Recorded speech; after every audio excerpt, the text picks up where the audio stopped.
সময়ের সদ্ব্যবহার, অধ্যবসায়, একটু প্রচেষ্টা, বাস আর কিছুই লাগবে না। সাফল্যতা আপনার কাছে এভাবেই চলে আসবে। আলহামদুলিল্লাহ, ছোট থেকেই খুব ট্যালেন্ট ছিল। আমার নিউ মার্কেটে দোকান ছিল, ফাস্টফুডের ব্যবসা করতাম, তখন খুব ছোট। ওই আমলি দোকানে যে ক্যাশে বসতো, ওই ছোট সময় সে 20,000 50,000 টাকা গণতে পারতো, একাত্র করে আমাকে দিত। ওই স্মৃতিগুলোর কথাই মনে পড়ে। এটা আসলে অনেক বড় গর্বের বিষয়। আমার ফ্যামিলি থেকে ওনাদের এক্সপেকটেশন ছিল, আমি এটা ফুলফিল করতে পেরেছি। আসলে আমার খুব বেশি ভালো লাগছে। বিশ্ববিদ্যালয়ে আমার আসলে অনেক স্মৃতি। একদিন আমি যেহেতু জার্নালিজম স্টুডেন্ট ছিলাম, আমি মিডিয়া কাভারেজ থেকে শুরু করে সব কিছুর সাথে জড়িত ছিলাম। এখানে এক একটা ঘাসের পাতা থেকে শুরু করে বিল্ডিংয়ের ইট পর্যন্ত সব কিছুর সাথে আমার অনেক স্মৃতি জড়ানো। তো আমি স্পেসিফিকভাবে আজকে একটা বলতে পারবো না। একদম শুরুর দিন থেকে শুরু করে আজকের দিন পর্যন্ত এটা ওয়াজ আ গ্রেট জার্নি আর কি।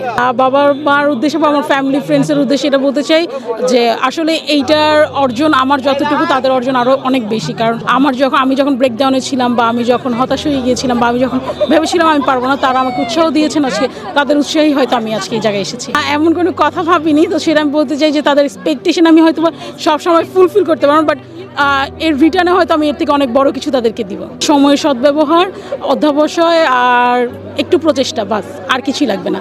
সাফল্যতা আপনার কাছে এভাবেই চলে আসবে। জি আলহামদুলিল্লাহ, ভালো লাগছে। আমি খুব খুশি। সৃষ্টিকর্তার কাছে লাখো শুকরিয়া। আলহামদুলিল্লাহ, ছোট থেকেই খুব ট্যালেন্ট ছিল।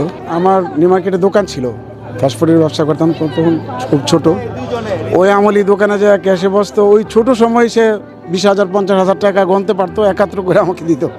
ওই স্মৃতিগুলোর কথাই মনে পড়ে। ওই সময় আমি ধরে নিচ্ছি আর কি, যে আলহামদুলিল্লাহ ও ট্যানেল হবে না। দুষ্টেমি করছে, লেখাপড়ার জন্য আমি খুব জোর করি নাই, নিজের ইচ্ছাকৃতভাবেই এই জায়গায় আসছে। আমাদের সাপোর্ট ছিল, দোয়া ছিল।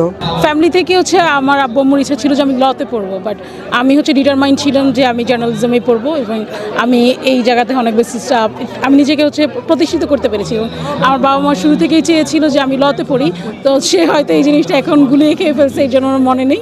এটা নিয়ে আমি 6 মাস কোনো জায়গায় পড়াশোনা করে ইউনিভার্সিটিতে ভর্তি নিই। 6 মাস পর তারা ডিসিশন নিয়েছে যে ওকে ফাইন, আমার ডিসিশনই তারা আসবেন। এরপরে আমি সিটি ইউনিভার্সিটি জার্নালিজম ডিপার্টমেন্টে ভর্তি হই।